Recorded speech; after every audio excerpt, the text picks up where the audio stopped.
30 minutes pour survivre dans le monde parallèle du recrutement. Dans cet escape game ou jeu de fuite en français, l'enjeu n'est pas de s'en sortir au premier degré, mais d'apprendre à maîtriser les codes de chasseur de tête aux méthodes originales. Votre cabinet de recrutement recrute, tenez-vous bien, sans CV. Et votre cabinet n'en a rien à faire en fait, des expériences professionnelles passées des candidats. Sous l'œil attentif des créatrices du jeu, les candidats mettent en place leur stratégie. Leur potentiel de compétences est scruté à la loupe.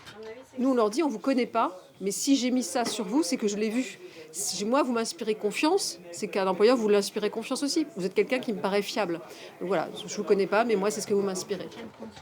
Capacité à collaborer, à prendre des décisions ou à être autonome, les joueurs ressortent de la partie avec un passeport compétences et des préjugés en moins. En fait, on se rend bien compte que des qualités techniques ne sont pas du tout supérieures chez les hommes que chez les femmes.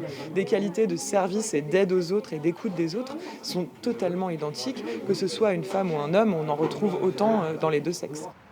Ce bus Escape Game, la société Transdev en a eu l'idée pour tenter d'attirer les candidats dans un secteur en forte tension. L'entreprise anticipe des besoins importants et recrute dans l'immédiat 15 chauffeurs de bus scolaires en CDI et temps partiel.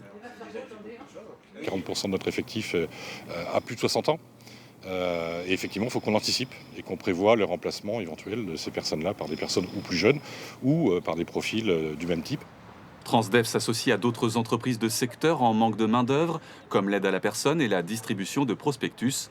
Le bus de l'Escape Game est encore présent à Poitiers ce mardi.